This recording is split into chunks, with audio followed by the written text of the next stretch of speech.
the production, they reduce the production of these inflammatory cytokines and reverse the metabolism of these inflammatory cytokines. So these nutraceuticals, therefore, while as I presented in the earlier slide, they have direct effect on various proteins or proteases that the virus itself uses, or the host cell, whether it is the HSPG or the spike protein, or even the furin proteases. These, apart from having impact on the virus as well as the host cell involved in the viral fusion, they also have impact on the comorbidities. And that's why nutraceuticals can be positioned as very good adjuvants, if not direct therapy, for management of COVID-19, because they take care of the viral virulence as well as the comorbidities that result due to this virulence.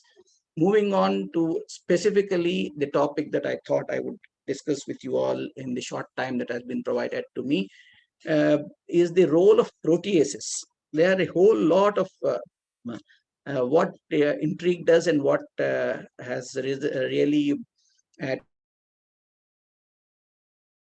attracted our attention in the last 1 year or so are a group of plant protease inhibitors, which have phenomenal physiological activity. So before I move on to plant protease inhibitors and their use in the management of COVID-19, as a brief, which I'm sure all of you in this audience will know, a brief account of how the proteases are involved in the virulence of SARS-CoV-2. So we have the, in this case, if you are able to see the cursor, the transmembrane serine protease being involved in the cleavage of the S1 subunit, which binds to the ACE2, and transmembrane serine protease cleaves the ACE2, and thus allows the fusion of viral particle with the host cell. Similarly, alternatively, what happens, of course, if there is no protease involvement, there have been reports that there's, without the protease involvements, we can have the viral entry through the endocytosis. But predominantly, it is the entry through the involvement of this proteases, whether the host cell proteases or the proteases of the virus, that are responsible for the viral entry. One is that the TM transmembrane protease, other one is the furin, which I'll show you in the next slide. So apart from this, after the virus enters and in the process of its replication, it produces a number of, it involves the use of many proteases, like the main protease, the papain-like proteases, the chymotrypsin-like CL proteases. So these are involved in the replication process. And therefore, whether it is the entry of the virus or in its replication cycle, there are a number of proteases that play a vital role in the virulence of this virus. As I said, there is a more broader and overview which captures all the proteases, broadly all the proteases involved. For example, the transmembrane serine protease is here, as you can see. Then the furin, the difference being between the transmembrane serine protease and the furin, while the transmembrane serine protease cleaves at the monobasic site, which is predominantly the arginine or the lysine residue, the furin, on the other hand, cleaves at the polybasic site, which is at the, in fact, furin is responsible for the predominantly for the infection in the lungs. The lung produces sufficient amount, the tissues there produce sufficient amount of furin, and this is responsible for the infection of the lung cells, because the host proteolytic activation of the spike at the polybasic furin cleavage site is essential there. Apart from that, as I was saying, the M-Pro, the PL-Pro, and the CL-Pro are all involved in the replication cycle of the virus. So broadly, these are the proteases that are involved. Though, as I said, we should not forget that it's not always necessary that proteases are responsible for the viral entry into the cell. They are alternate pathways utilizing cathepsin, but these are not fully established. There's always the role of proteases, no matter whether it is the viral entry or no, the entry through endocytosis. And the role of proteases in the virulence or the infection by SARS-CoV-2 goes without any doubt that they are integral part of the viral cycle. And therefore, we move on to trying to see how do we inhibit these proteases. Therefore, these viral proteases become a very good target for arresting the SARS-CoV-2. The proteases are predominantly the host proteases. And how do we inhibit these host proteases so as to ensure that we halt the progress of SARS-CoV-2? So this is where we have a whole lot of plant protease inhibitors. In fact, if we sit back and think for a while, plants face far more stress than animals and humans. They are immobile, and they have to manage what biotic and abiotic stress without any shelter. And therefore, the mechanism that's there in the plants for fighting the stress, for overcoming the stress, biotic as well as abiotic, is far more advanced than what is available for animals and humans. And therefore, many of the, maybe it is by design, nature has done this. Many of the pathways, especially the heat shock protein pathways, are conserved right from the plant till humans. In fact, that's this conservation of these pathways is responsible for the whole concept of xenoharmosis, which I'm sure some of you would have heard of, which talks about how the plant defense helps the animals and humans in managing or becoming ready for fighting the stress. So the conservation of these pathways are very, very critical, and therefore plants use a whole lot of plant protease inhibitors. I would draw your attention in the part B here, where you can see plant protease inhibitors are they are also called anti-proteases in some publications. They are involved in seed germination, hormone signaling. They are involved in cell senescence, programmed cell death. They are involved in abiotic stress tolerance, insect and pest deterrence. They are involved in wound healing. Name an activity of in the life cycle of the plant, protease inhibitors are involved. And therefore, these protease inhibitors will also have equally good activity in humans. That's what is shown in the top part of this slide here. They can be used in extracellular matrix remodeling, peptide hormone inactivation, blood coagulation, fibrogenolysis, angiogenesis, cancer. In fact, plant protease inhibitors are being extensively researched for cancer treatment. So the reason is plant protease inhibitors are many varieties of them are available in the plant kingdom for us. They are molecules with high biological activity. They are molecules with very good physiochemical stability. So they can be made into druggable type molecules quite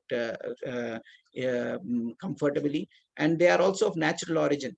So these plant protease inhibitors have all the three qualities, and because of that, they're being used as effective tools for inactivating proteases involved in human diseases like arthritis, pancreatitis, hepatitis, cancer, AIDS, and so on.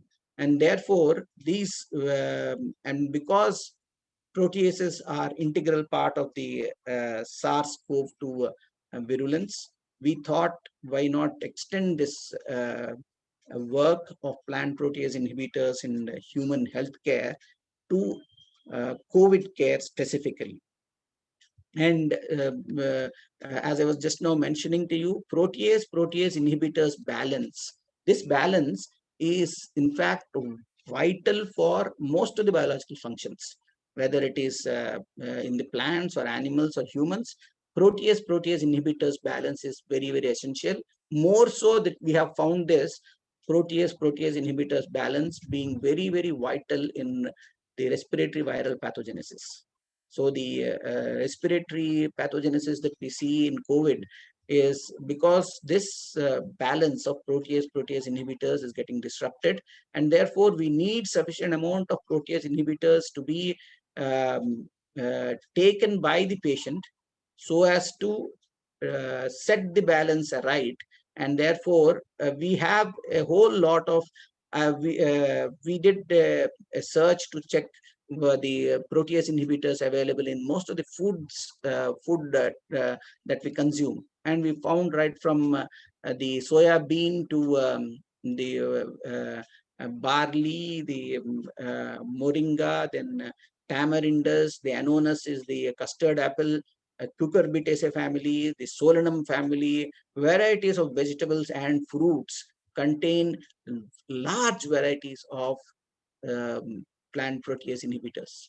These are trypsin inhibitors, these are serine inhibitors, these are chymotrypsin inhibitors. They are almost all types of inhibitors, predominantly the basic which cleave the basic sites, are all available in the foods that we consume. And therefore, isolation of this is not very difficult. Use of these for addressing the SARS-CoV-2 was our next work that we took up.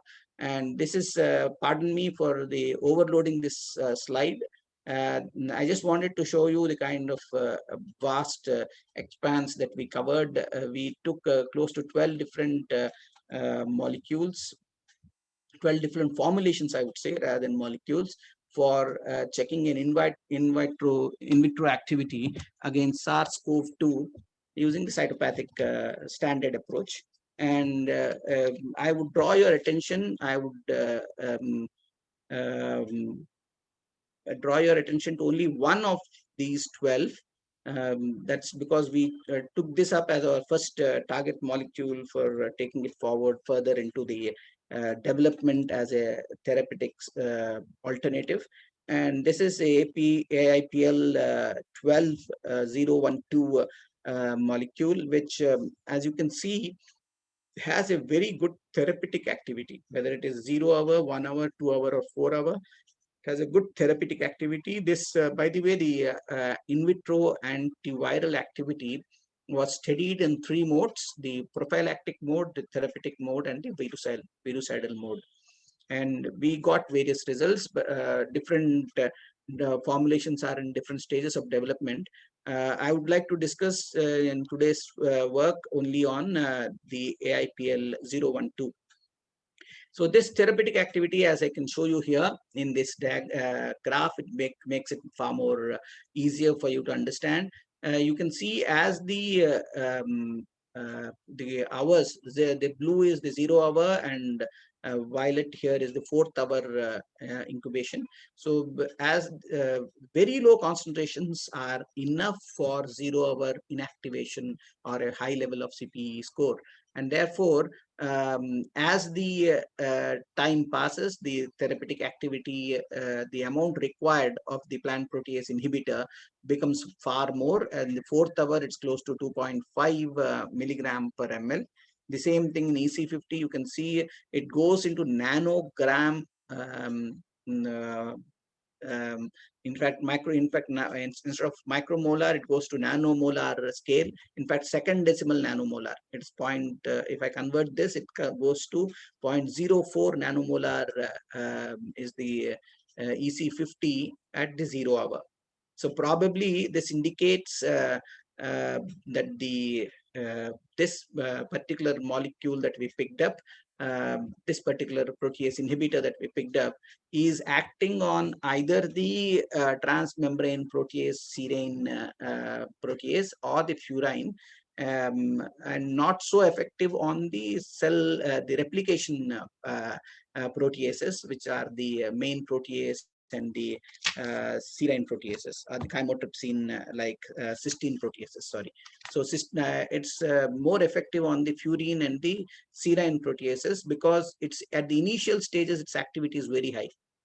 But as the time passes, once the virulence sets in, its activity is still there. I would say 8.5 micromolar for a nutraceutical is not bad. It's pretty good EC50.